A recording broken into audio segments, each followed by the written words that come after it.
what's going on, sports cards fans? Ray from Philly here. It is Thursday night, January 15th. And if in case you're wondering why I'm surrounded by all these Philly guys, we're doing a Philadelphia sports card and memorabilia show tonight. Not just the Phillies, but it could be the A's, it could be the Eagles, the Flyers, Sixers, Union, Fury, Philadelphia Bell. I'm just kidding about these other teams, but we're going to just go around the horn and just show just cool items and in our Philadelphia sports memorabilia collection. Could be cards, newspapers, magazines, pennants, whatever. And we're just going to have fun tonight and just reminisce on Philly sports history. And this was the idea of my partner over here, cardboard coach Neil. Neil, what's going on tonight? How you doing? How you doing? Gentlemen, how you guys doing? This was the creator. This was Neil's creation idea. I said, yeah, let's do it, man. I have no problem with that. We're joined by Ed Wesker Griff. What's going on, Ed? Hey, thanks for having me on, guys. I appreciate it. Looking forward to showing off some awesome Philly stuff. Yeah, man, you got it.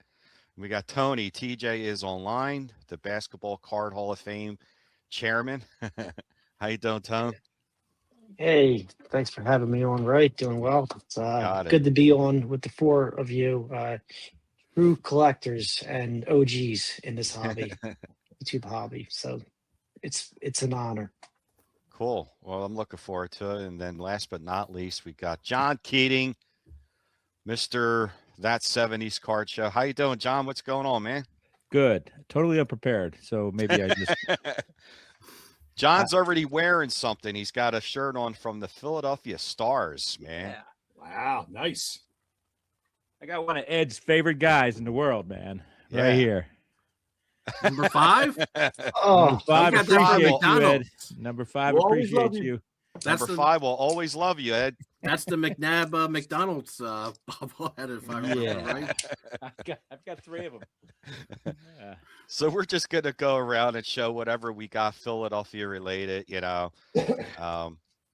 Most of my stuff is baseball related. I have other things, but it was tough to find my Flyers stuff. They're buried. But we're just going to go around the horn. Whoever wants to go first, let's start with let's go with Ed.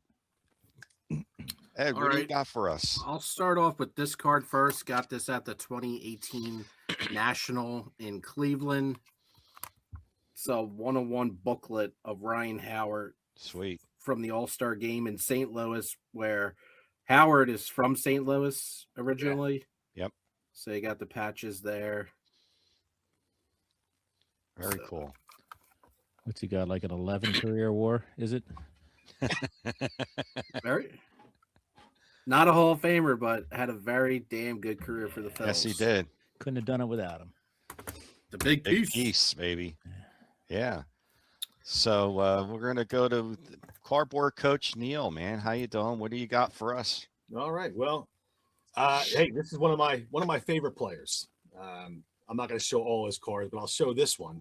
Mm-hmm. This is the 73 Greg Luzinski, and I showed that one because I got his Topps contract from 73. Awesome. As well. Oh wow. Yeah. This is from the Topps vault. When they first opened up, I was like everyone was kind of waiting to see what the stuff was going to come up, and I just put in Philly's contract for my watch list, and this one came up. I got it cheap, and it's probably look at the Topps logo. Is that the original Topps logo? I think that's the first one. Yeah, that's it's got it's not a Cy Berger autograph, unfortunately. But yeah, it's Luzinski he signed this in February 7th of 73. He got paid $75 to be on this card. Who ended up snagging the Jerry Martin contract? you know, that's an inside joke right there. Black Friday, please. Yeah. Oh, God. That was what was worse, Black Friday or Black Thursday with Kirkering? What was worse? Oh, well, come on, man. Oh, Black Friday. Black Friday was really bad. Yeah, that was bad management. We're 2 outs, top of the 9th inning. We're up by 2 runs. Gene Garber and 2 strikes, 1 strike away. Total collapse. Yeah. 1 strike away. Jerry Martin's wearing his shower slippers. Oh, Tony, what's going on? Let's see. What should I go over first? How about Steve Jeltz? So I'm gonna go with his 1990 Topps Tiffany. It's in a nice PSA holder.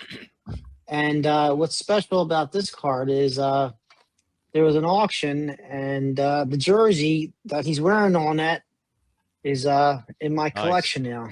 Nice. And I even got the pants.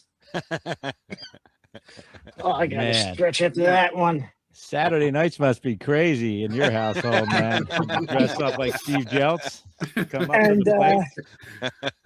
and if that wasn't enough, I got a bat that I use for a little bit of protection in the house. Burglars, yeah.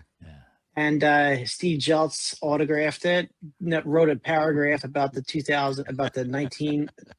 1989 game against the Pirates when he hit the 2 dingers in one game, and Rooker had to walk back to Pittsburgh later that year. And it's nice because if anybody breaks in, I can use it and swing and miss at them. Swing and miss. Just like Steve Jeltz. Mhm. Very cool. Oh boy, That's great. That Jim Rooker game. What was the Pirates were up by 10 runs, right? And he was like, Yeah. "If Phillies win this game, I'm walking back home to Pittsburgh." And Yeah. thanks to Steve Yeah. Jeltz. Standard He- Philly, like he walked that back. era, 5,000 people in the seats, right? And hot dog wrappers blowing around, the whole thing. That's He how it wrote was in two- the place. He wrote 2 home runs, left-handed and right-handed. 10-run Pirate first inning. Phillies 15, Pirates 11. Rooker 300-mile walk home. 6-8, 1989. Steve Jeltz number 30. And then he wrote a 19 after his name. I don't know what the hell the 19 is, but the dude wrote a lot Cool. on this bat. Yeah. See, You that's write what it I'm in talking about. French? Something different. That's cool. French. Ooh or la English, la. man? Ooh la la. He's the greatest French baseball player. And I then think he Bochy, meant- but he, I think that 19. I think he meant to have a 0 after it. 190 for his average. I don't know. Or 0 in front of the ones. Here is Yeah. 19. 0-19. or maybe signed in 2019. Maybe that's. I don't Who know. was the that pitcher is- that gave up 10 runs, or the pitchers that gave up 10 runs in the first inning? I Oh, guess man. Bonds was at that game, right? Was it Bonds and Bonilla and all those guys? I Yeah, would Everyone think so, that- yeah. Holy Leland crap. was managing it. Yeah. the Pirates were good back then. Who is the Phillies manager? Is the question. Is that Felsky? Felsky. Yeah. So sad. No, it wasn't Felsky. It Was was Leva? the guy Nick Leva. I thought Leva. Leva was like mid 80s. Leva. Okay. What was that? June 8th, right? Mm-hmm. I could tell you who it was. Oh, there's a It was either Leva or Felsky. starting pitcher for the Phillies that day was the game 1 starting pitcher for the 1980 World Series. Oh no, the starting pitcher for the Pirates was the game 1 1980 starting pitcher. Bob Walk was pitching for Whirly the bird. Pirates. Yeah, gave Wow. up 6 runs in 3 2/3. Jeltz took a beep. Larry McWilliams started for the Phils. How many of those cards do you have, Mike O? I wonder. Probably has a few. Yeah, Eric Gregg was behind the plate too. That must have been a heck of a game. Philadelphia's own Eric Gregg, right? Here's a little snippet from that game. Well, I'll tell you something right now. If we lose this game, I'll walk back to Pittsburgh. The Phillies bounce back from a 10-0 deficit. They beat the Pirates. Bedrock. Final Look at 15 Bedrock. to 11. Pass, and the Phillies did come back. Jim decided to take his foot out of his mouth and put it to the pavement by making the walk from Veterans Stadium in Philadelphia to Pittsburgh's Three Rivers Stadium. If you think 13 walking days. 300 miles is easy, think twice and consider the route. Update, we have just walked our first 5 miles this morning, and as you can see, the invigorating energy that we have on our march to, where are we going today? Shippensburg. We're going to go to Shippensburg. Wow. It's not even on the way. It's a little south of on the way. Where were they Right. walking, man? That is a really long walk. He's still doing it, Ed. He's not Uh, done. He's not quite Not there. done yet. All He's right, in John. Boston right now. So it's 2026 officially, right? Right. I'm gonna do a little completely improv here. So This is me in 1976 All-Star game at the Vet. Nice. Getting a nice little secondhand smoke gust blowing from that guy in the glasses right there. I remember it well. I remember the whole thing very well. Here's my ticket from the 1996 All-Star game. Nice. Also held in Philadelphia. And then again, it's 2026. $50 for a seat, by the way, in 1996, man. Add another zero for this year. Yeah. So, and it was a reserved seat. I didn't have to share it. So, yeah. So, a little All-Star history. What is it? 250th anniversary this year. Yeah. So, in 76, it was crazy. For those of us who remember, I'm sure you do, Mike and Neil, or Ray and Neil, and the whole town was abuzz with the whole bicentennial thing. I think we beat the Ruskies here in town. Oh yeah, Ed Van Imp. Yep, all those guys they skated off after because they were getting beat up a little bit by the Flyers. But big deal in 76, and we'll see what happens in 2026. But hopefully we have the starting shortstop. Hopefully we have the starting third baseman this year. Hey. And hopefully the starting first baseman, the Phillies. So we'll see what happens. Yeah, I'm looking forward to that. I'm going to try and at least go to the Derby, home run Derby, but hopefully. Well, I'm going to show something for you kids out there that you probably don't know what this is. This is called a newspaper. Nice. 1980. And this is, 1980. I should have this tattooed on my arm, but this is Wednesday, October 22nd, 1980. Phillies win their first World Series. And there's Michael Jack on the front page. And this is the Bulletin. Yeah. Not the Inquirer, not the Daily News, the Bulletin. So that was, I remember going out and probably grabbing 20 of these the next day. And luckily I kept one. Was that before or after you were swinging from a light pole? Dude, I could never even, I don't even think I've ever attempted that. No way. No Grease the no pole, horse poop baby. either, I'm hoping. Here's one for the Vet.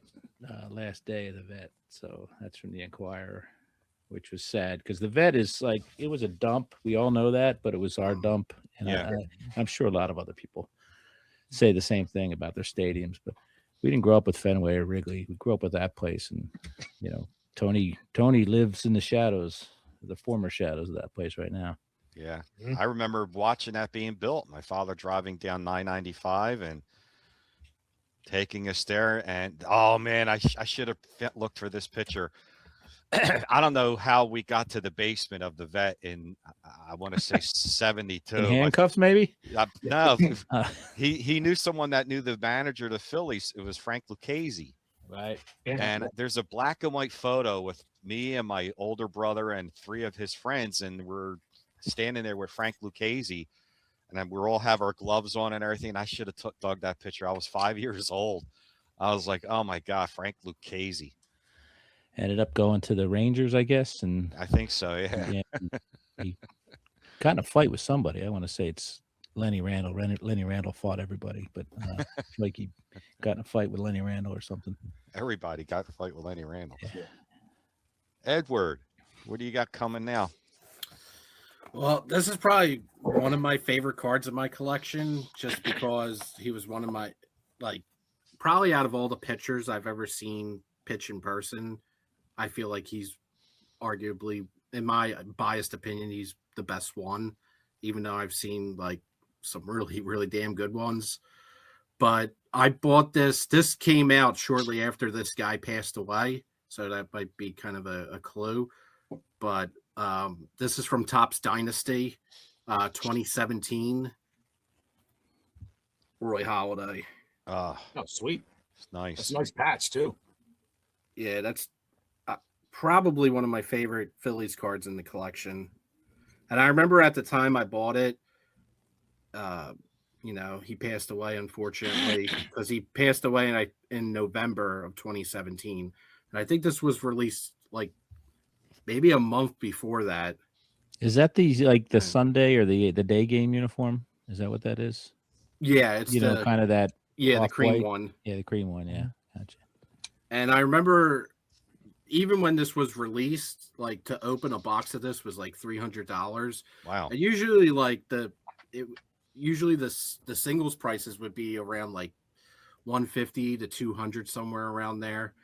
The only ones that would be 300 or above would be like the big rookies or like Mike Trout or somebody like that. Mm-hmm.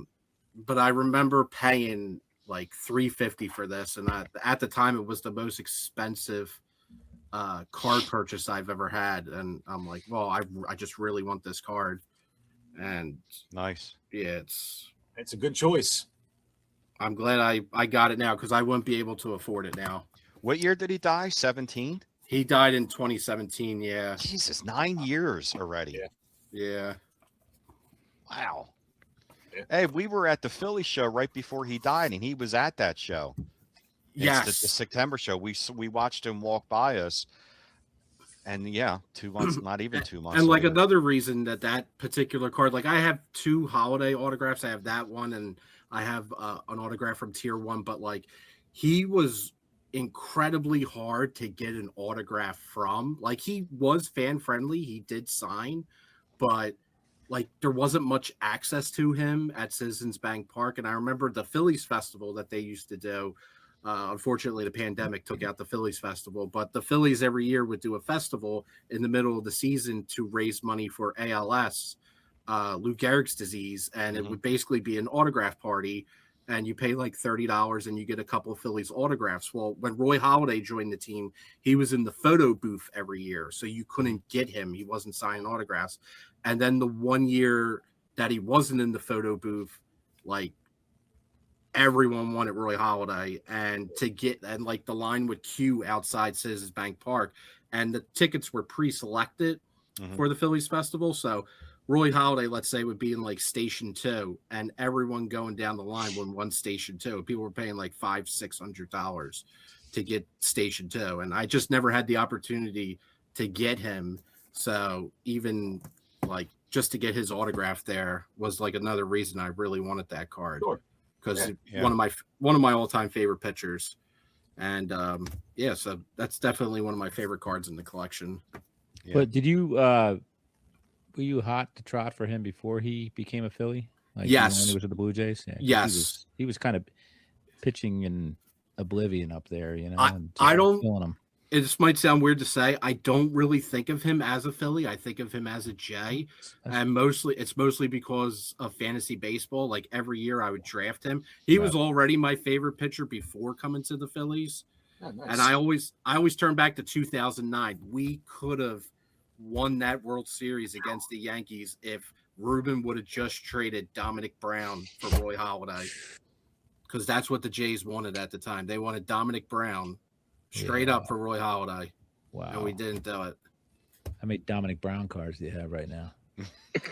Crazy, right? Yeah. Yeah, he was nice a guy, throwback. by the way. Nice guy, Dominic Brown, by the way. But Roy was a throwback, man. He was an old school pitcher. Like, you couldn't take the ball away from him. Yeah. He wasn't pitching 5-6 innings like today. He was going deep. Yeah, he was a workhorse. Yeah. Shitty pilot though, but good pitcher. Too soon. little messed up. A little messed up. Even before the film. Come on, guys. I liked it. Let's lighten the mood here a little. Maybe a little too edgy. Even more. Yeah. Okay. This is why we had you, John. I was going to say something else. He's even a worse swimmer, but whatever. All right. Sorry about that. No, that's How you going to cool. follow that, Neil? Yeah, right. Hey, you got him going, right? So I'll follow. I talked about Lazinski. I guess you guys were talking about the All-Star game before that, back in '76, and so in '76, Louisville Slugger put a Liberty Bell on all the bats from 1976, and this is a Greg Lazinski gamer. Nice. So Oh, wow. see the Nice. yeah.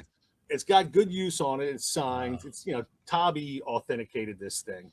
But yeah, nice. You can see that the Liberty Bell right there, and 1976. I got probably about 15 to 20. They're hanging around and some back Right here, behind but you, yeah. your Phillies stuff. But this is my favorite one. I don't have a That's Schmidt or cool. a Rose. They're just too expensive. Yeah. So, but I love the bull. Tony. You brought up the Philadelphia Bulletin, and I spent years looking for this 1948 Philadelphia Bulletin, Robin Roberts. In summer of '48, every Sunday there was a fun book section. It was like the comics, and this is the Robin Roberts cutout, Oh man. Awesome. and it's Wow. and it's missing the bottom piece. I have another full sheet upstairs of 6 unknown players, 3 Athletics and 3 Phillies. And if you look on the back here, you can see kind of like the comics. Yep. Yeah. And it's one of my What year is that again, Tone? 1948. So it's Oh, before wow. his Before the Whiz Kids. and to go with that, I spent years looking for this too. This is a 1949 Robin Roberts Loomis peanut butter card. Oh, man. big Oh, time. man. That's a And- biggie. That's a big card. And and I did some research in Loomis peanut butter, and here's what the Oh, peanut man. butter came in. This is so cool. Wow. And we don't know how the cards were distributed. I'm guessing at a counter or like a mail-in, because it doesn't say anything about them. But you definitely can't fit the cards inside. About the and peanut wide butter. ways, it wouldn't fit inside the lid, I assume, right? Was it maybe on the Nah. wrapper, on the outside wrapper? No, there's no wrapper. Well, I'm not sure because this is tin, and if Ah. it's just like a coffee Mhm. tin. Peanut butter. And wow. yeah, and if they were on Columbus Boulevard, it used to be called Delaware Avenue. What are you talking Yeah, about, dude? I call it Delaware Avenue, but I'm just being proper. Freaking- You're so woke. Even Columbus is a bad guy now. Boy, we call that so road. it doesn't matter. And Yeah. but it just resonated with me because not only because it's Robin Roberts and what he did for the players before, he was instrumental in hiring Marvin Miller, which led to Kurt Flood and everyone else. But I used to work on Delaware Avenue as a valet in the mid to late 1990s, doing driving cars, and that's how I paid my way through college and my first car payment. Wow. Nice. That's Ray's boy, Marvin Miller, man. Yeah. Marv. So those are Ruin my the food game, experiences. man. Ruin the whole game. Let's turn back the clocks. Done. Yeah. All right, Johnny. It's hard to believe in Philadelphia this week, but the Eagles are the reigning champions. And what a lot of people don't know is that the Eagles have had 5 NFL championships. Hell yeah. So the first one was 1948, right? So this is Steve Van Buren rookie card, Nice. 48 Bowman. And the story behind that first championship game is great. It was played at Shibe Park, wasn't Connie Mack Stadium yet. It snowed overnight. Steve Van Buren looked out the window and decided, well, the game's going to be canceled, went back to bed. And Greasy Neal had to call him and say, where are you? We're playing a game. And it says here he had to catch 3 trolleys and walk 6 blocks in order to make the game. He scored the only touchdown, had 98 yards on 26 carries, even though he wasn't planning on playing that day because of the snow. He's going to take a snow day. So a little Eagles history there, a little NFL history. And I got this, man, I don't know whether I got this from your boy Bob or down the street from Bob, but I just got this like within the past year. And I think it's awesome because Steve Van Buren, his first 3-time year rushing champion in the NFL. And only a couple people have done it, Earl Campbell, Jim Brown, and Emmitt Smith. So a lost legend in the NFL, but still highly thought of here in Philadelphia. So look at that game, man. That's awesome, man. Yeah. They didn't know what they were doing. With the championship riding on his shoulders, Steve Van Buren blasts off right tackle for the game. Looks like Shady McCoy right there. Yeah. Man. Yeah. Money score of the game. Let's look at that payoff play again in slow motion. Thompson hands the ball off to Van Buren. A big hole opens up and Steve crashes over for the touchdown. Nice. Yep, the first of 5. Count the rings, Mhm. bitches. Yeah. That's awesome. Well, I'm going to stay in the Eagles theme here. I got an autographed Concrete Charlie Chuck Bednarik card. Wow. That's a beauty. His hands look like 56. octopuses. Look at that, man. Great card. That's a great pose. Tony Two-way Eagle to win wire. 3 championships right there. Yeah, talk about. I just watched a documentary on him about a month or two ago, and I mean, I knew a lot about him, but you forget. So, Yeah. I just went back to like kind of refresh my memory of. I mean, this guy was just on another planet, man.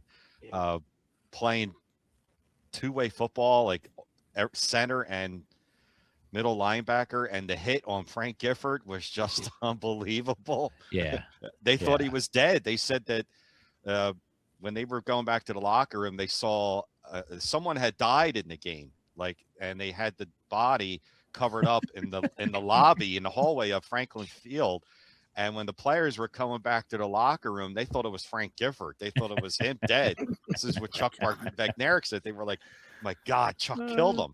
That's good. And it was just some person, a fan or something, he had a heart attack or something, and he died, and they brought the body down. He was covered up. They thought it was Frank Gifford. That's funny, man. The dude was a monster. Yeah. Yeah.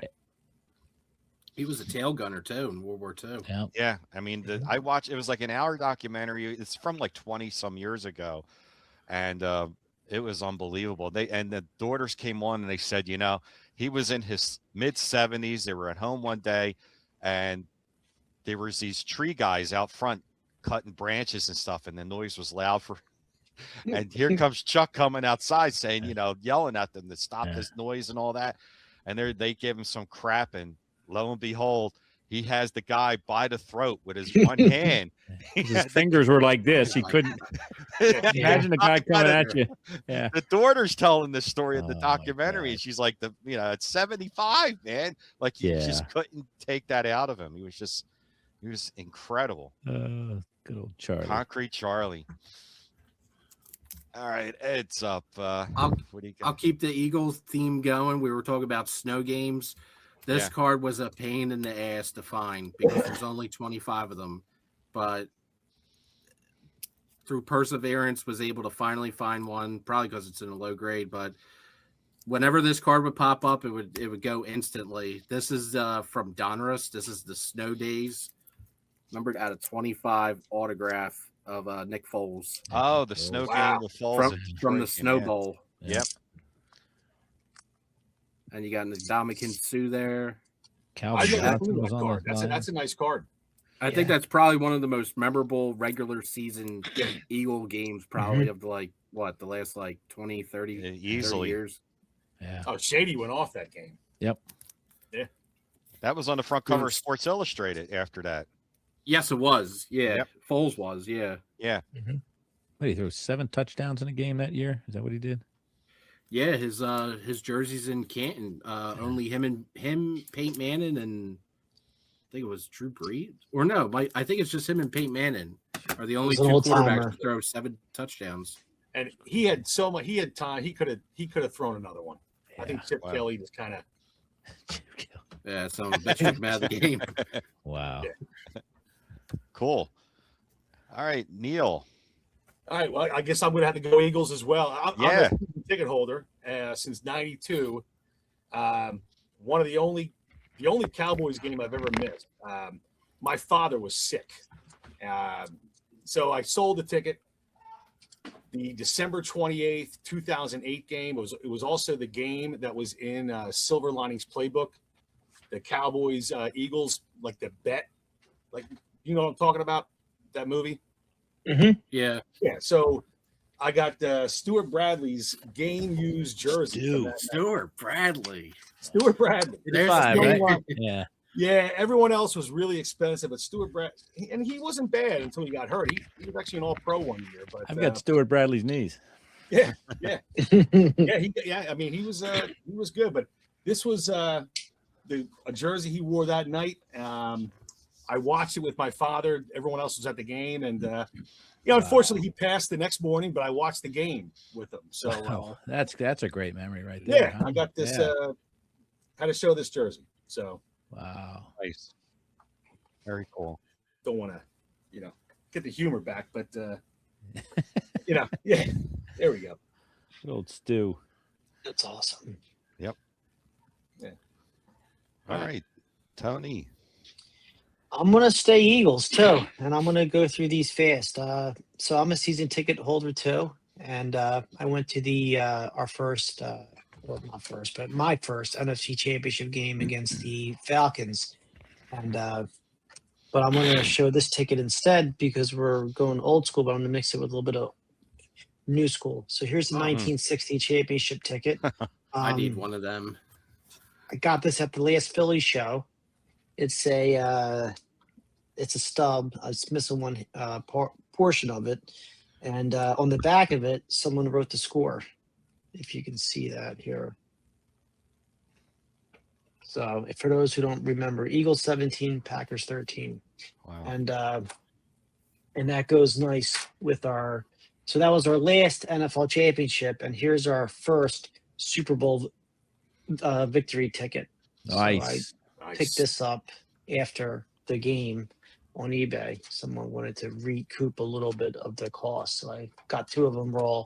Then at one Philly show, I was able to get Foles to sign one. Awesome. That is very cool. Yeah. 1960 NFL championship game, man. That's brings back memories. And just it doesn't have the price. Oh yeah. So in Franklin Field, this $20? was section SE, $8. Wow. $8. So 1960. So in February 4th, 2018. Oh my God. 1,250. Oh my God. Marvin Miller. Thanks, buddy. Yeah. Rest in peace, pal. Really.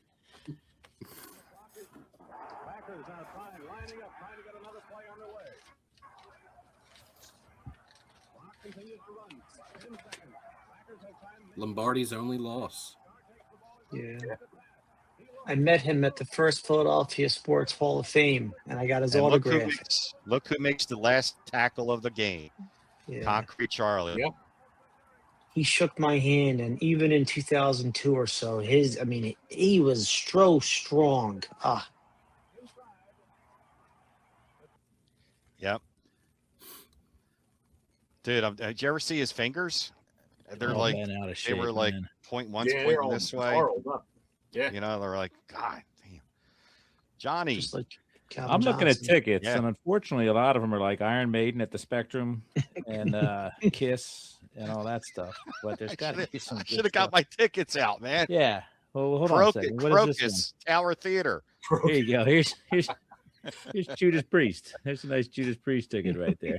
At the Spectrum. rectum, the At the spectrum. rectum. So tickets. Let's see if anybody. We haven't talked about this team yet, though. The Sixers. Anybody know the significance of this ticket right here?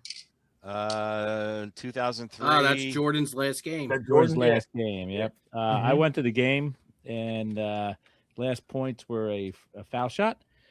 And for decades, probably close to 20 years, I thought I had given the ticket back to my brother, who took me to the game with his business partner. And I was doing something in the basement, and I found it. I was like, "Holy crap!"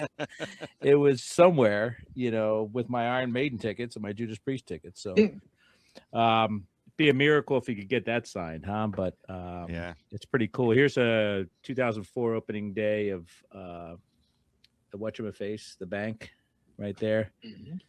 83 National League championship ticket, which is pretty Dodgers. cool. Stuff like that. Yeah. Got beat by the Orioles later on, didn't they? So yeah, tickets are fun, man. I got a lot of them. I got the Hooters at Villanova Fieldhouse, all that stuff. So, remember we used to have to weren't on our phones, anything like that. Here's another Jordan game right here, which is Charles Barkley there on the ticket. So that's another Jordan game from '92, I guess.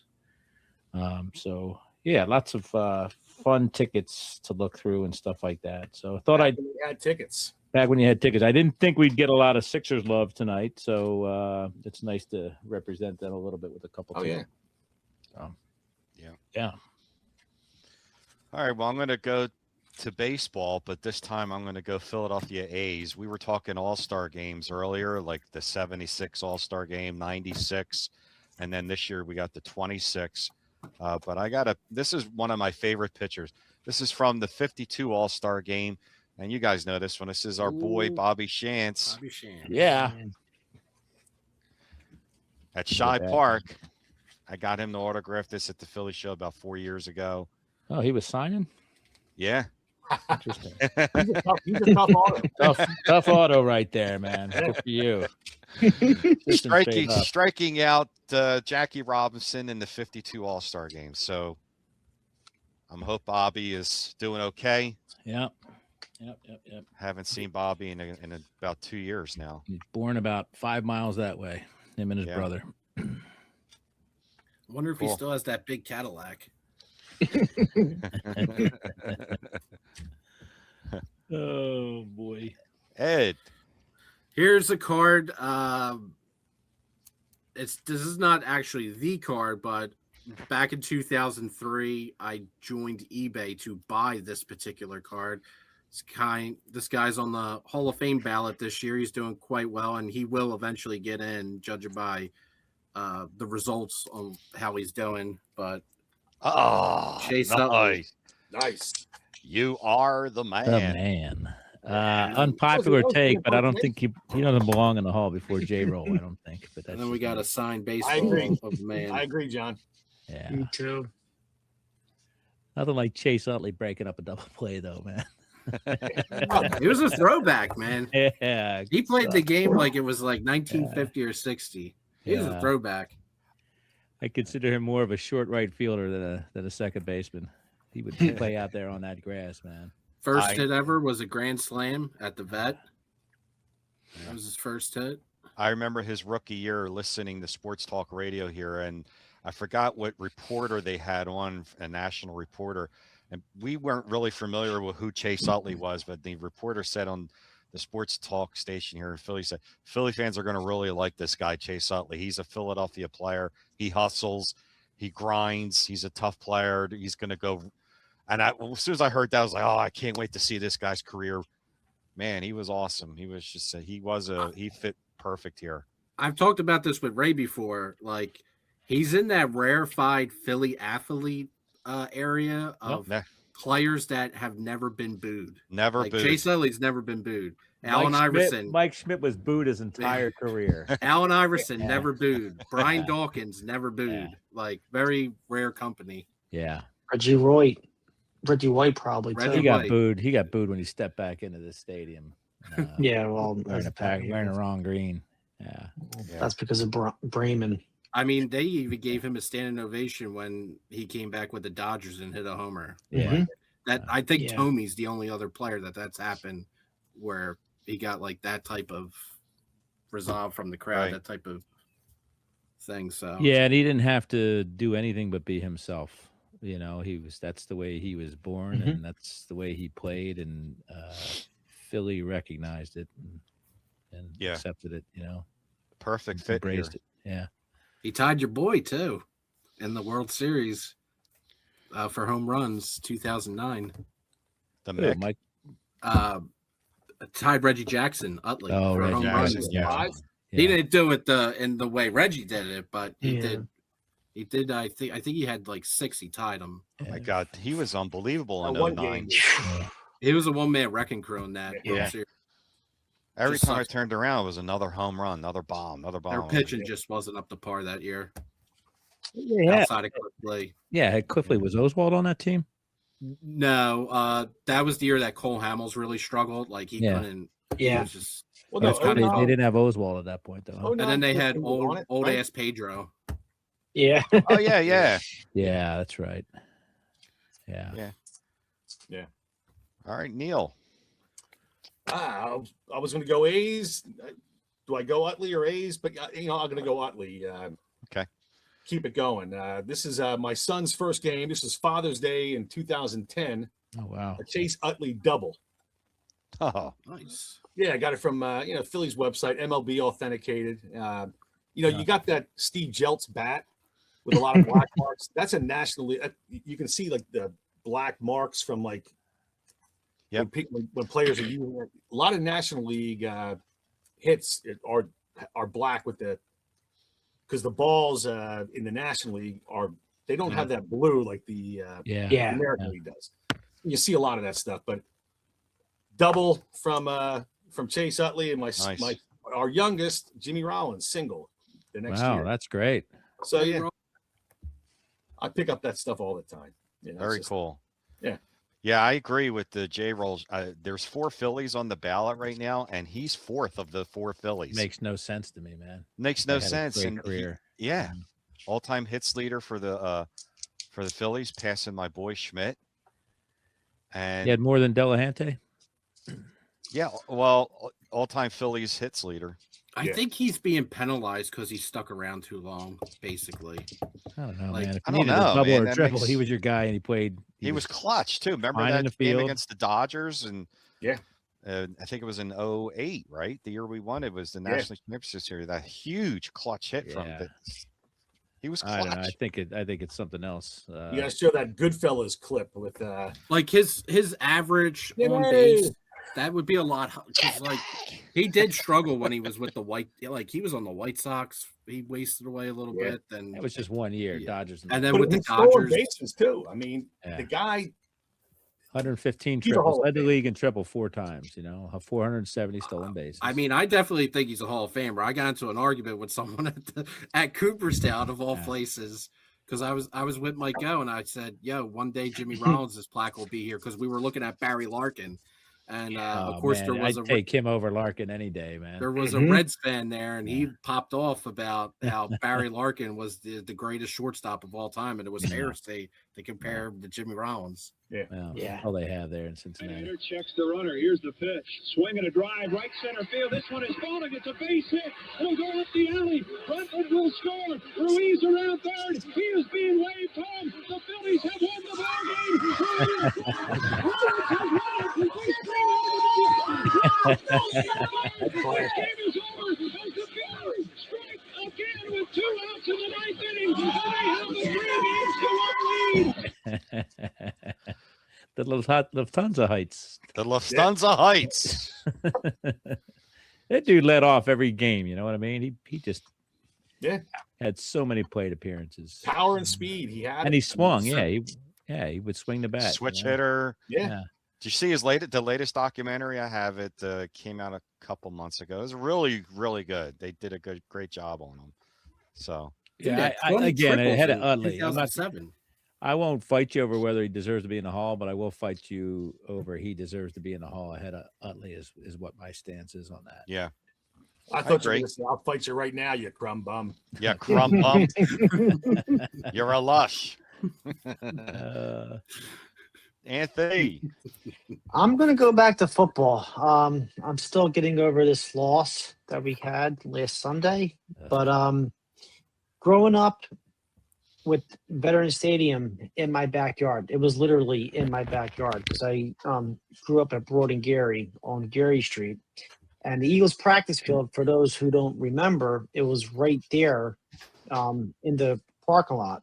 So I'm going to show some cards here. Here we have the 89 Pro Set Buddy Ryan signed. Nice. It's kind of hard to see. Then I'm going to go, this is a 91 Pro Line Kotite signed on the back. Look at that sweater. That bum. Oh, my God. Crumb bum. The man who never heard of lamination, right? It was raining and his play sheet just laminated. Yeah, he was brutal. And, we used to play wiffle ball right there, and the wiffle ball used to get hit over the fence. So one time we hit Ron Heller, and who was next to Reggie White. Offensive they were, exactly, because they were having scrimmages, and Heller yells at us, calls us assholes, kids and everything. Well, you were. I was like 12 years old at the time. You were a 12-year-old asshole. So I don't have a Ron Heller autograph, but I got 2 Reggies. So this is an 86 McDonald's. Yep. Oh, Reggie White. Yeah. Not rubbed off. Yeah. Yeah. And I I have a going back to '89 Pro set because these were popular cards. Here's a Reggie White signed Pro Very I set. like that nice. set. Yeah, Yeah, it's a me good set. too. Yeah, the next couple pro sets sucked, but Yeah. they made billions of them. That's why. Yeah. So if anyone ever wants to borrow Coat-Tight autograph, I got a few. I'll sign it out for the weekend. My Yeah. chalk got wet. It's Was he a boxer? horrible. So he claimed to be a boxer. He was Low supposed to the high. Low to the high. Oh my God. Nobody knew And what the he- hell he was talking about. And he was a football player too. He played in the NFL briefly. Really? I didn't know that. Yeah. Richie the K. Then he went on to glory in New York with his Jets, right? And he never coached again Oh, my after that. He won like what, like 3 games with the Giants, wasn't it, or something? Jets. Yeah. Jets Jets. coach. Yeah. But I remember when I was a season ticket holder, I went with my dad and my late uncle. And whenever Coat-Tight called a boneheaded offensive play, whether he was the Always. OC or as a head coach, people in my section used to say, Coat-Tight, get a weave. You bum. Oh, Where that's great. he's talking about his bald spot with his visor on. With the visor. Yeah, wearing Get the a visor. weave, you bum. Tony, Good stuff. Tony, what section were you in at the vet? Right behind the end zone, lower level. Oh, wow. And we had the fan division like at 11 o'clock. Okay. So what was that? 119? I forget. Like 120. I was way up there in 740. 700. Wow. Yeah. I was gonna say they But- couldn't hear us from where we were up there. Yeah. There were no bad seats there. We thought they could though. We They were tried. all yeah. bad. No, they were all equally bad. There was no Nah. seed better than the other one. Nah. They were, I yell just as much in front of my TV now than I did going Yeah. to those games, and I Yeah. love it. Johnny. So there's no doubt in my mind who the greatest left-handed pitcher of all time is, and it's this Yep. guy, right? Robert Moses Grove. Oh, you Okay? faked us out. I know I faked you out. I thought you were going to say Carlton. left. I know, no. This is the man, Carlton. and I will fight all of you, Carlton. Yeah. Jesus, Carlton.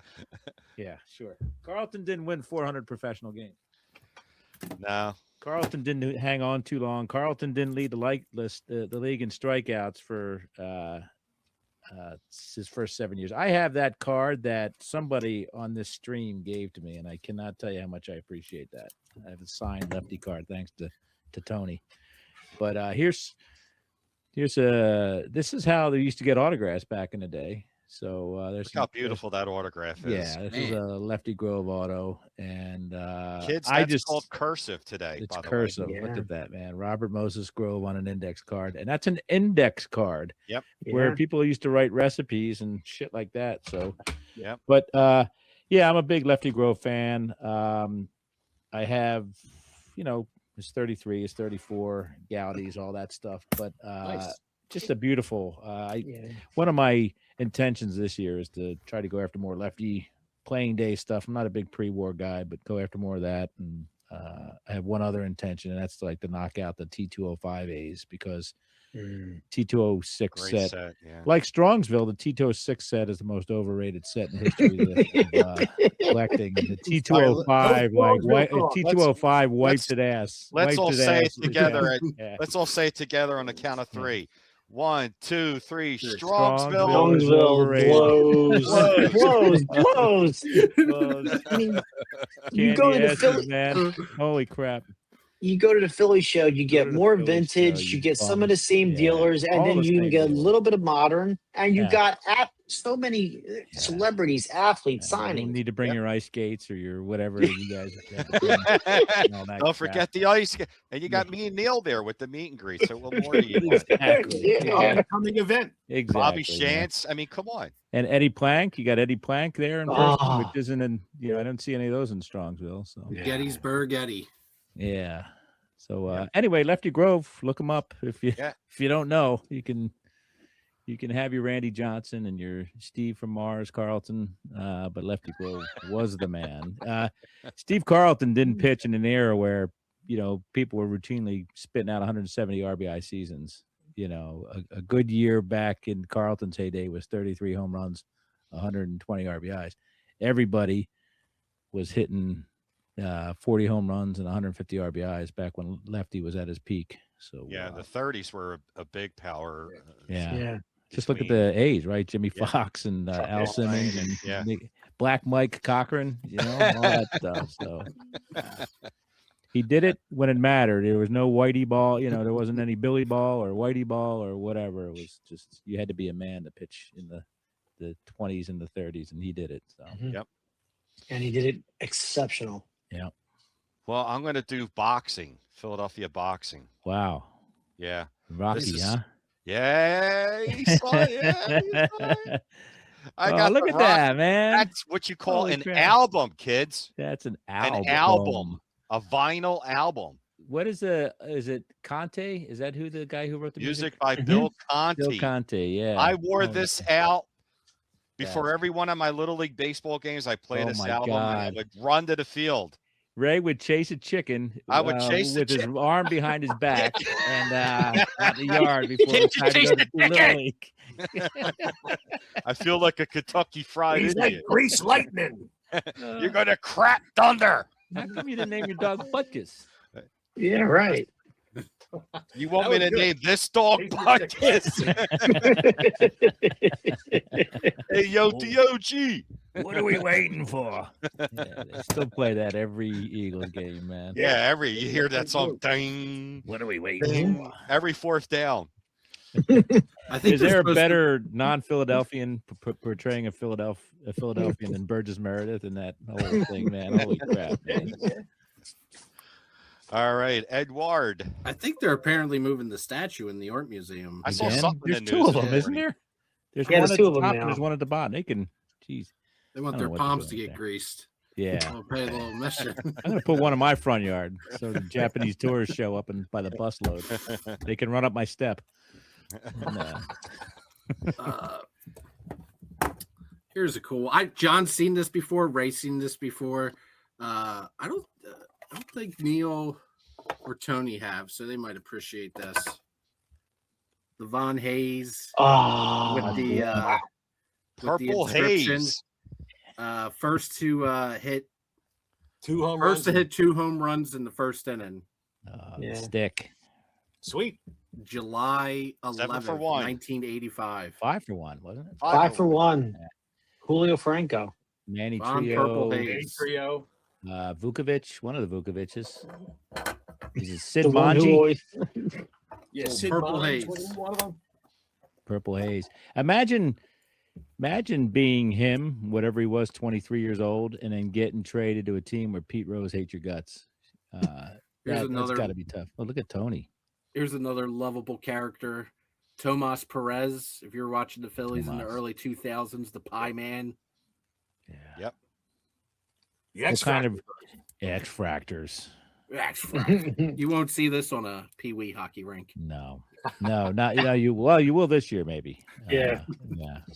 With some there's Stick.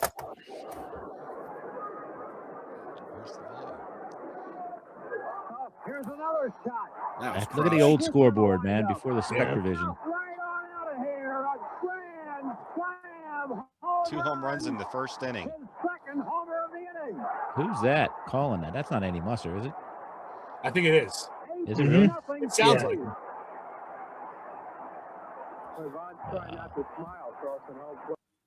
That's Chris Yeah. Wheeler. I'll Yeah, Was it Wheeler? Musser and Wheeler together. Holy crap, man! That's not Ashburn or Callis, I can tell you that much. Exactly. Like imagine, 6 innings of Callis and Ashburn, and then 3 innings of Musser and Wheeler. Holy crap, man! Yeah, people don't realize they used to swap during the game. Like it would be the first 4 innings would be Ashburn and Callis.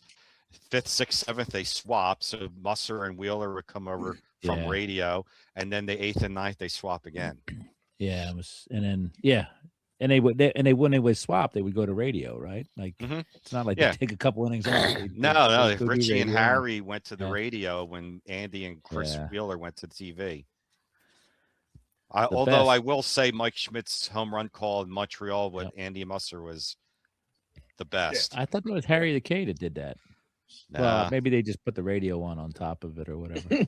because he does the whole Michael Jack Schmidt thing and all that. Mhm. Andy Mustard says he buried it. He buried it. I mean, and you see Andre Dawson just looking at this, just didn't even move. He's just watching the ball like that. Wait, which one are you talking about?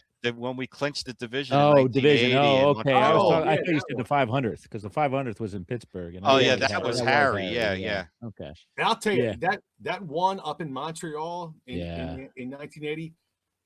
I don't think I've ever seen a home run get out of the park as They quickly. crushed as it. The laser. Was that a Line drive laser. I mean, he that just was game boom. 161 or 160 or whatever, right? That was like it was the second to last game of the season, right? Because they ended up they were able to take the day off the next day.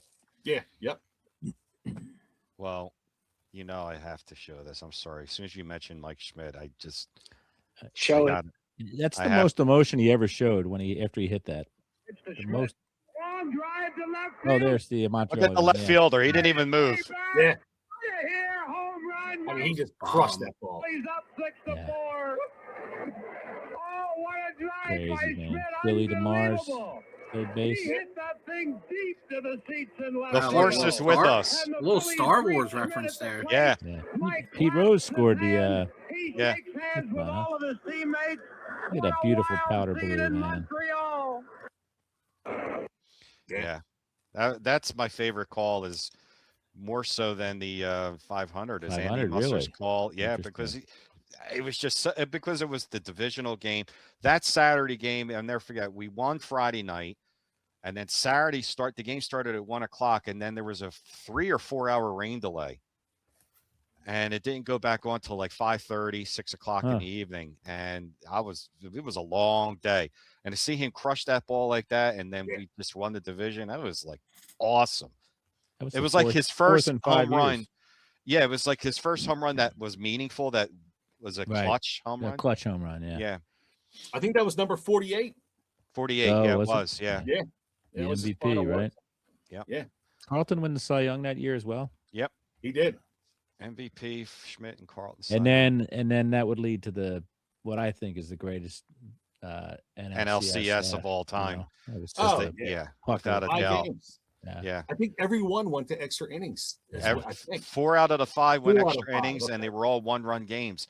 And the last game changed lead 6 times. Yeah. Nolan Ryan. Steve Draining. Carlson. Nolan Ryan. Manny Trio. Yeah. Thank God for Manny Trio. Who's Oh, next? that I triple? lost track. Yeah. TJ.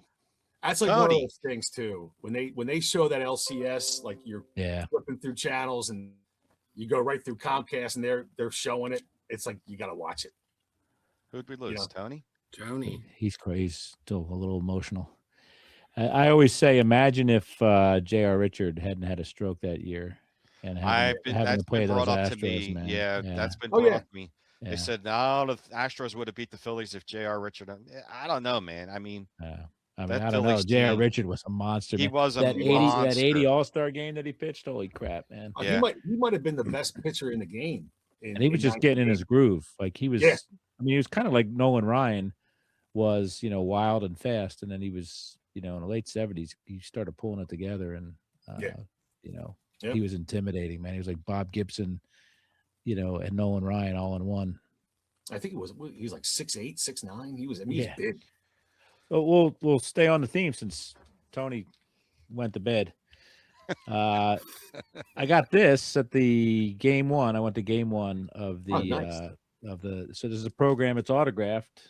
I waited for an autograph, and $5 if you know who to sign that.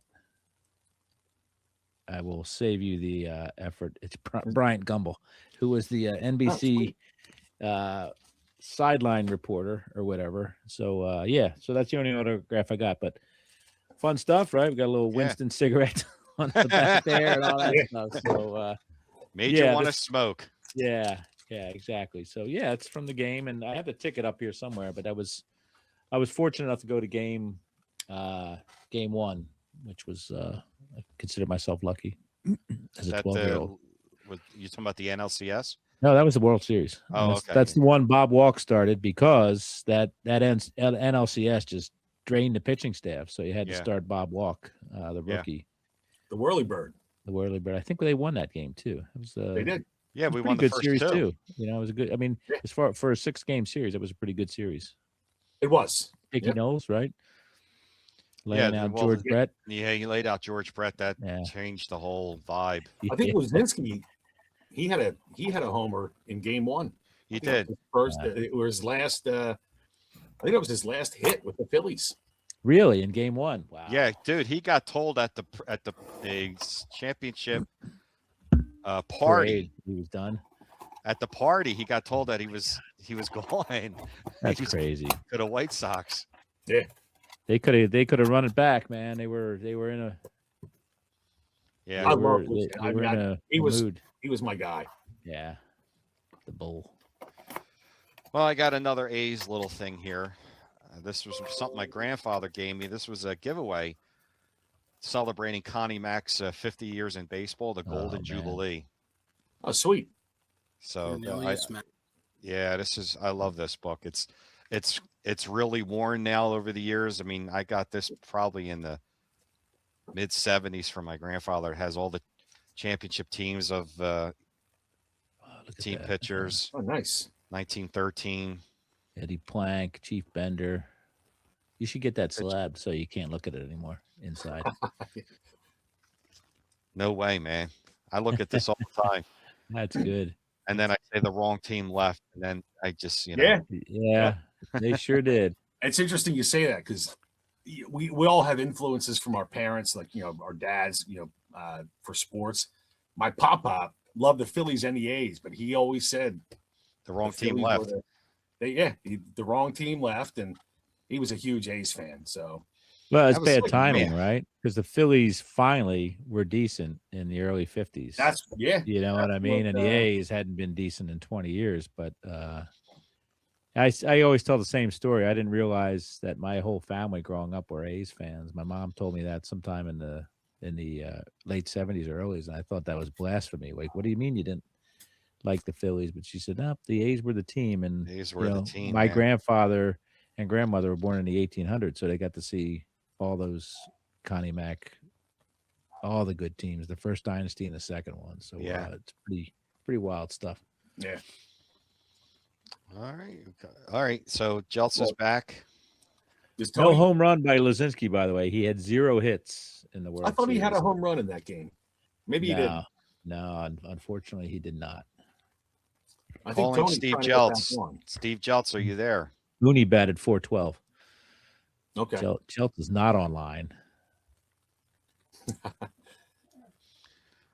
We'll go to Ed. While Tony's waiting to come up, because I was going to tell him, I didn't know he grew up right next to the vet. He still lives there. He still lives. In fact, I went to a game with him, and I parked at his house, and we walked. Like, he's literally houses away from the parking lot. Yeah. How many houses from the parking lot are you, Tony? He's all frozen now. But yeah, he's right there, and he asked me to come by last week because he got something for me, and I'm like, the Eagles are playing, dude. I'm not going anywhere near that place, man.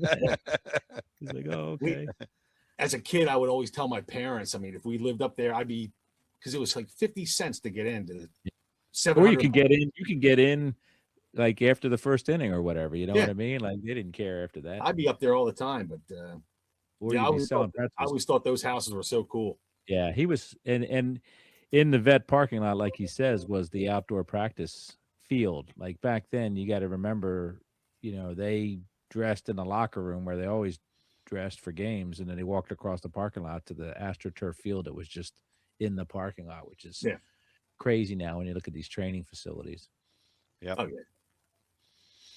Well, here's something I'll show real quick. Okay. So I went to the 36-30 game when Rose tied Musial. Right. Yes. And then they had the strike. And I went 81. back to 36-31. And here's the ticket stub. Oh, And this was my 600 level. And they gave these away to all the fans. They just, that's cool. They brought boxes. So I grabbed a couple of them. I got Pete to sign it in person. But I sent it away first to Stan Musial, who signed it. Oh, wow.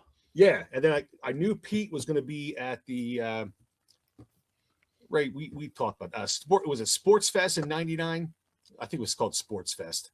he was there, and Pete had never seen this particular thing, and I had an extra one. I gave it to him. Wow. But yeah, that's interesting. Yeah, I love Rose. I got my Pete Rose from China jersey on right now. From China. We wouldn't have won it without him. Oh yeah, no question. Pete Jr. looking on. Rose faced pitcher Mark Littell of St. Louis and smacked a single that broke Hall of Famer Stan Musill's National League record for career hits. After Pete made history. Keith Hernandez at first? Yep. Wow. Yeah, what a great night that was. Yeah. You know, it's weird. That was the first game back after the strike. After the strike, yep. Yeah. That's crazy. The last game before the strike was really interesting. That's where he tied Musial, right? 36-30. Yeah. He faced Nolan Ryan in that game. And his first at bat, he gets a single, ties Musial. Musial's in the stands and everything. I mean, everybody think, oh, he's definitely doing it tonight. Second at bat, I got Tony back. Hey, Tone. Oh, geez. I think I need to get a new MacBook soon. That's all right, man. A little long in the tooth. Sorry about that, folks. No problem. Nice plug, by the way, No for worries. Apple. That was a good product placement thing there. Nah, you know what happened? My laptop was dying, and I plugged the wrong cable into it, and Ended it up didn't get sucking enough more juice. power out of it. Yeah, it didn't get enough juice. So Don't sorry. plug your washer cable into your computer. It'll drain your battery real quick. Brutal. How embarrassing. But we That's got all it right. working. What was I was saying as though his first Musial. at Yeah. Yeah, his first at battle for Nolan Ryan, he gets a base hit up the middle, ties Musial. Second at bat against Nolan Ryan, he strikes out swinging. Now Rose only averaged like maybe 30 strikeouts a year, if that. Yeah. You know, like 25, 30 strikeouts a year. Second at bat, he strikes out against Nolan Ryan. Third at bat, strikes out against Nolan Ryan. Fourth at bat, strikes out against Nolan Ryan. And I was just like this. I was like, it's bad. It's unbelievable enough to see him strike out once, let alone 3 times. And then you see Rose go back to the dugout. I never saw him angry before. He turns the bat upside down and slams it down on the ground. I was like, oh my God. After midnight strike, I was like, shit. I would love to have like mic'd up Stan Musial at that point. Like, how the fuck did this kid get 3,600 hits? He's just swings at everything, man. Strikes out 3 times again. Well, it was against Nolan Ryan, but and Musial stayed in Philly for a month and or 3 months or whatever it was. For the strike was the strike lasted forever, man. It was like 2 months. Yeah. What a wacky thing. A precursor to what it is now, right? Remember the playoff situation there was really wacky. You had 4 division that year started the wild card. Yeah. And we lost to the Expos, was it? In the playoffs. Yeah, it was a best of 3. We and then we lost game. We lost Friday. Saturday, George Vukovic hit a walk-off home run to tie the series. Yeah. And then Sunday, just blew it. I'll tell you, the Expos, they were just such a dominant team. Yeah. Late 70s, early 80s. Cromartie, Dawson, Valentine, Parrish, Carter. And they got Reigns in 81, 82. Yeah, 81. Reigns, 81. Yep. Yeah.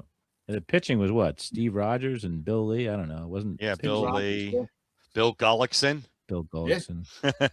We'll be talking about Gullickson soon. I think it's Eddie's turn. We're gonna go to Edward. Well, we missed TJ. He went off on a little walk there. Okay, we'll You go got to something Ed. for us, kid. Little walk. There you All go. right, I'll go. So I got out of cards in 1992. I got back in 2018. And when 2018 came around, I learned about something called the PSA set registry that I don't do. Sucker. I've heard of it. No. Hold on.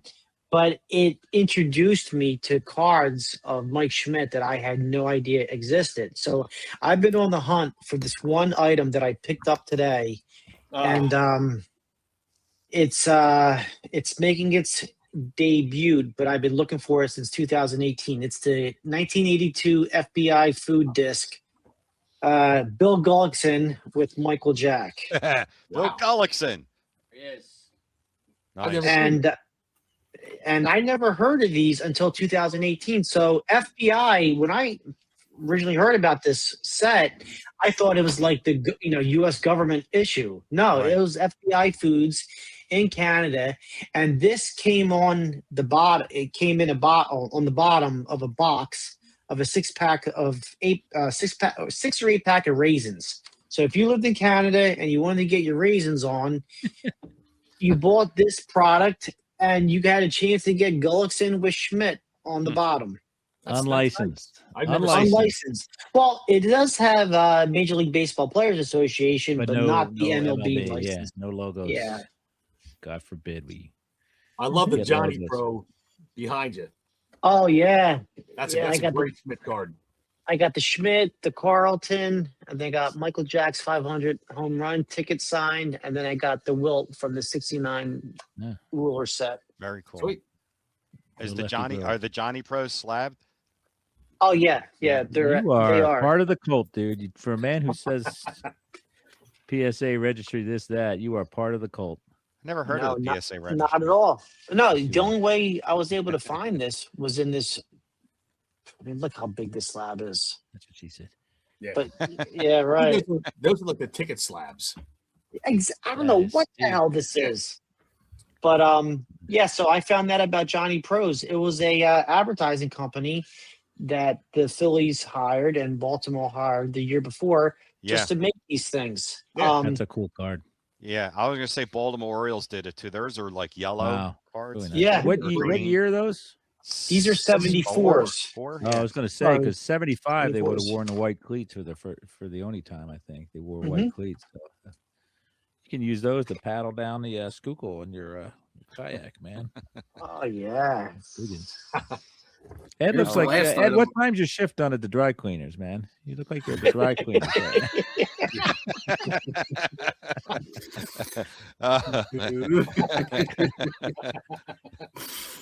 Number one, please. You have ticket. Oh man. All right. Give me Well, my parked bubble jacket now, lady. It's right there. I'm suspended now. This is the last item I got. Brad Lidge signed baseball. Oh. There's only 2 pitchers in Phillies history that closed it out to win the World Series: Tug McGraw and Brad Lidge. Yes. Brad Lidge won 0-8 in 2009, buddy. Yeah, he was really 0-8. bad in Negative 2009, 4 but- something war. How many That- games in a row in 2008? That was like Yeah. 48 in Yeah. a row. He Yeah. was a disaster Epic. in 09. That 08 was epic though, man. But hey, he was masterful and perfect in Haven't had a- 2008, and Haven't had a good closer since, have we? Well, we you Papelbon. might Hackelbach stopped. Well, Ranger was pretty good as a closer, but he's Dave the best. Dombrowski said bye bye. Yeah. Which puts us in the Bo Bichette chase, they say. They ain't spending Bo Bichette money this year. Oh, here we go. Red October.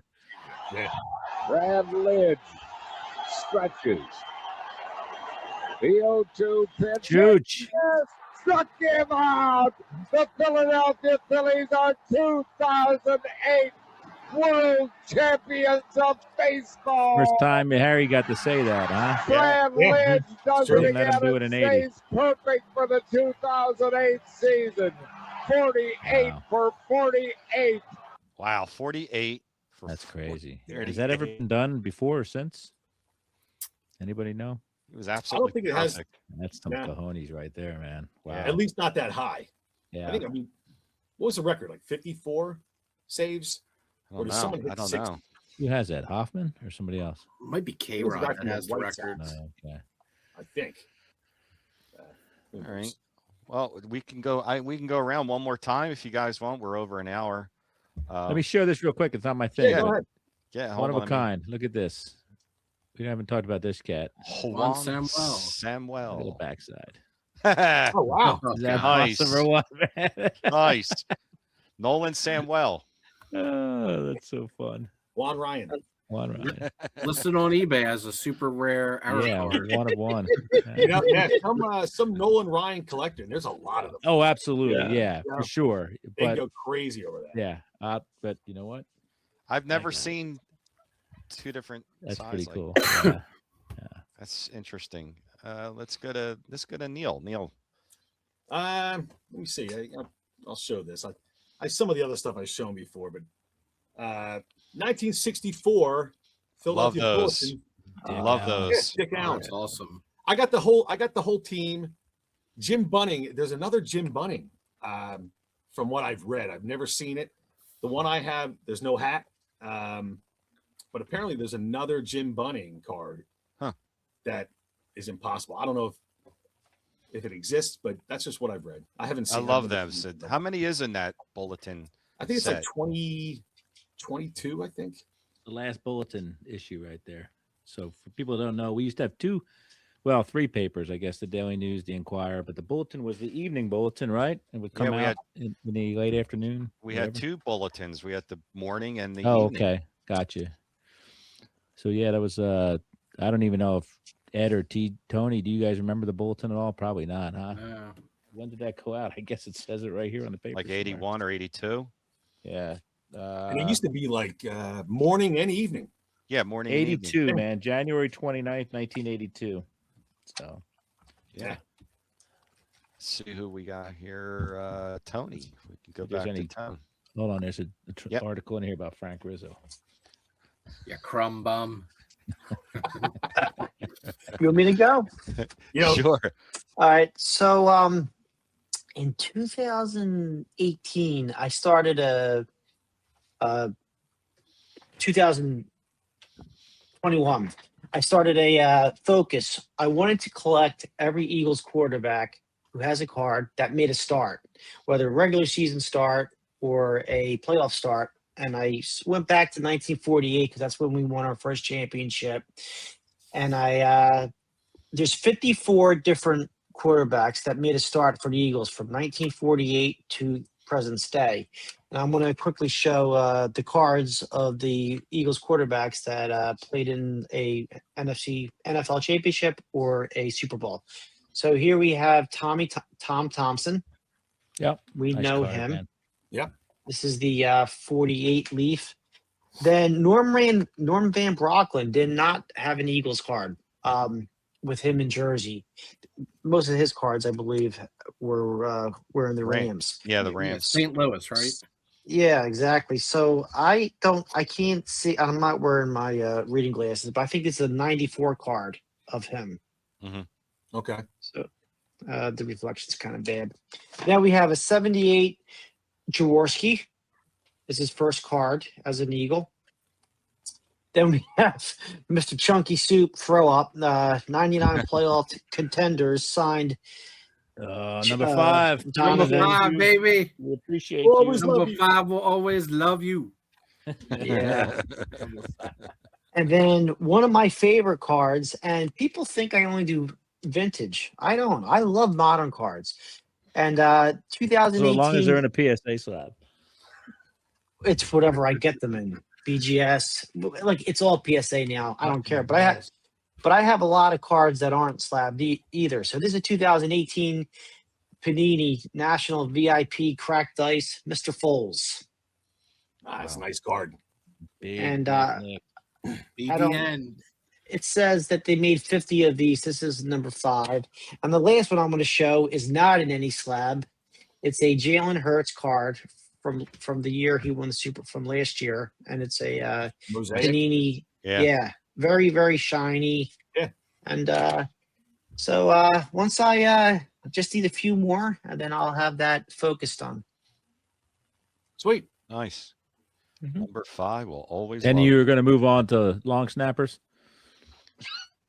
Is that the next project? Is that your next set registry? Long snappers. Yeah. Long snappers.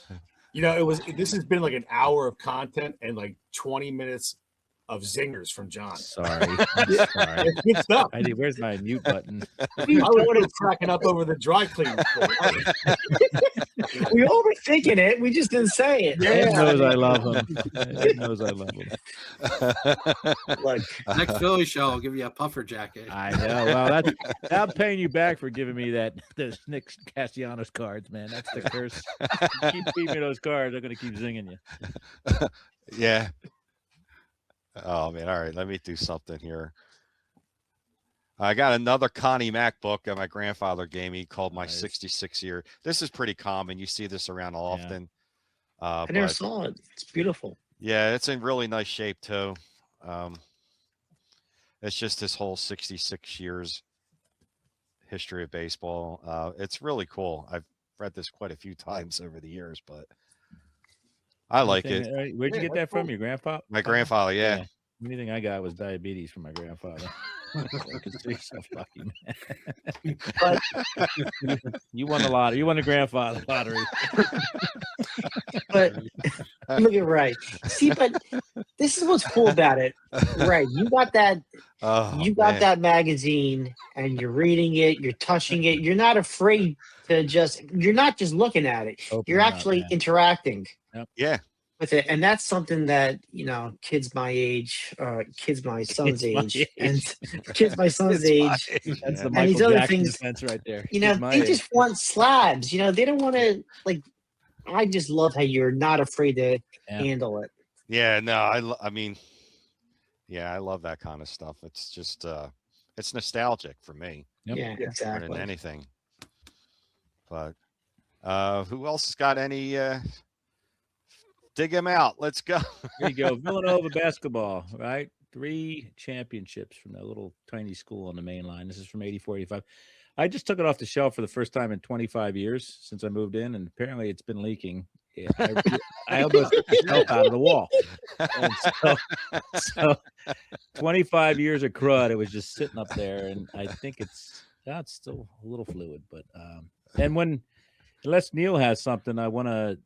I'll go this last bulletin thing. I'm at the sporting, and you can keep everybody on. I just want to read a couple things. I'm not going to read the whole thing, but briefly in sports, Sixers fall as Malone dominates, which is pretty cool. Yeah. Another line is McEnroe survives scare, so that's John McEnroe. The Fever are on a streak, so you mentioned the Fever, I think, when we started this. So that's the indoor soccer league. Orioles deal Doug DeCinces, traded him for Dan Ford. And here's what they say about Disco Dan Ford. Check this out. Ford had a turbulent 1981 season, both on and off the field. He was a principal participant in 2 on-field fights, was suspended 3 days for using a cork bat, and was featured as a nude gatefold in Playgirl magazine. So that's pretty fun. Cheney romps. That's Cheney State, not John Cheney. John Cheney. Textile women win. Now, for those who might remember, Textile is now Philadelphia University, I think. It's not Textile anymore. Montreal keeps Hex. That's the Canadians. And at the bottom right here, something about Larry Bird, a blurb about Bird. Bird carries the Celtics. So just a little, peek into the 1982 sports world, which is kind of cool. I hadn't opened up in years, so it's fun to, to do that. So look at that. Was it Major Indoor Soccer League? Is that what they used to call it? Yeah. Yeah. And of course, the Fever lose to the New York Arrows. Look at that, man. Play is Segota on the breakaway. Segota's got a man behind him. He leaves it there. There's the fakes the shot. There's Circle back to Segota. It's like medieval times.